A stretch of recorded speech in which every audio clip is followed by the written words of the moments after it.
국가재정법에 따라 오늘 국무회에서 국가균형발전 프로젝트 추진을 위한 예비타당성 면제 대상 사업을 확정 의결하게 된 것입니다.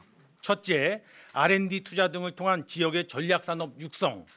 둘째, 지역산업을 뒷받침할 도로, 철도 등 인프라 확충. 셋째, 전국을 연결하는 광역교통 물류망의 구축. 마지막으로 넷째, 환경, 의료, 생활교통시설 등 지역 주민의 삶의 질 제고라고 하는 4가지 영역에서 마련이 되었습니다. 정부는 지자체에서 신청한 총 68조 7천억 원 규모를 엄정한 기준에 따라 면밀히 검토하여 24조 1천억 원으로 조정하여 발표하게 되었습니다. 네, 일단 용어도 어렵고 숫자도 아주 천문학적입니다. 정부가 오늘 오전에 예비타당성 조사 면제 사업을 발표했는데 참 친숙하지 않은 단어들입니다. 이게 이제 예비타당성 조사라는 게 이제 우선 뭔가 보면 대규모의 뭐 몇백억, 몇천억, 몇 조의 그 예산이 투입되는 아주 큰 대규모 사업의 경우에 이게 돈이 그만큼 많이 들어가니까 지어놓고 나서 그 경제성이 있어야 될 거 아닙니까? 그래서 사업 타당성을 이 시행하기 전에 먼저 조사를 하는 겁니다. 그 안에서 뭐 지역 발전에 어느 정도 혜택이 되는지, 재원을 어떻게 조달할 건지, 뭐 여러 가지 조사 그 지수별로 조사를 해서 이 사업을 하면 좋겠다라는 합격점을 받으면 그때부터 설계가 들어가고 그 선정된 지역에 땅 보상이 나가고 이러면서 이제 건설이 이루어지는 건데. 그러니까 나중에 후회하지 말고 미리미리 좀 이제 그 타당성을 좀 조사하자. 그러니까 뭐 예산 낭비하지 말자 이런 거죠. 그런데 지금 이제 그 오늘 발표된 거는 23개 사업에 24조 1천억 투입이 됐습니다. 지방이 훨씬 더 많고요. 수도권은 지금 대상에 포함이 안 됐습니다. 그리고 경남이 지금 많이 포함이 됐다고 하고요. 보면은 이제 예산에 이제 돈들이 나오는데 뭐 다 보통 지금 보면은 지금 뭐 평택, 오송 복선화 작업, 제천, 영월 고속도로, 철도 아니면 고속도로 뭐 이런 식의 아주 대규모 그래서 이제 평야에서 볼 때 많네요. 토건 사업이라고 그러죠. 이제 토목, 토건 하는 그 사업들을 이제 여기에 해당이 되는데요.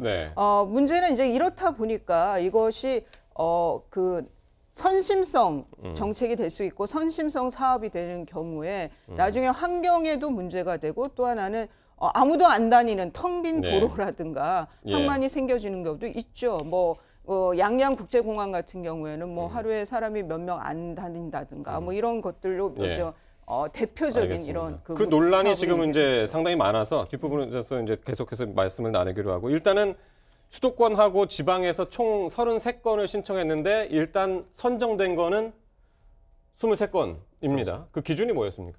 그 광역 시도별로 한 건 이렇게 이해를 하시면 가장 좋을 것 같습니다. 다만 여기서 수도권은 원칙적으로는 배제. 왜냐하면 취지가 지역균형 발전이다 보니까 수도권의 어떤 모든 것이 어떤 부가 집중이 되니까 수도권과 지방 간의 그 격차가 심하다.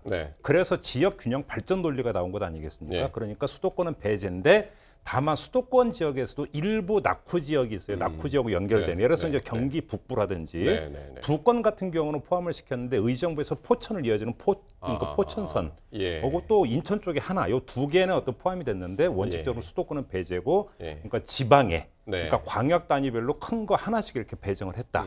이렇게 이해를 하시면 될 것 같습니다. 아까 잠깐 뭐 지나가는 뭐 지도만 잠깐 봐도 전국적으로 분포가 사업 분포가 굉장히 골고루 돼 있는 것 같기는 했습니다. 네, 이게 그러니까 그동안의 예비 타당성 제도가 김대중 정부 때 도입이 된 건데 그렇게 했던 이유가 그동안에 보면 예산 낭비가 너무 많았다는 거죠. 이게 사업성이 있는지 없는지에 대한 검토가 없이 일단 뭐 국회의원들이든 정부든 선심성으로 확 예산을 투입했는데 나중에 보니까 이용하는 사람들도 없고 그러고 보니까는 나오는 돈도 없고 그러니까는 수익성도 없고 실질적인 효과도 없고 이런 사업이 너무 많았더라. 그래서 이렇게 가면 안 되지 않겠냐 해서 예비 타당성 조사라는 거를 이제 하게 해서 하는데 국회의원들이 보면 그래서 실질적으로 예산 투입이 결정된 사업이 확정된 사업이 아닌데도 나중에 연말에 이제 본인이 유치한 사업이다 하면서 뭐뭐 어떤 사업은 예비 타당성 조사 들어갔다 이제 이렇게 한다고요. 그 예산도 이제 따게 돼 있으니까 그런 게 많았는데 이번에 그거를 안 하게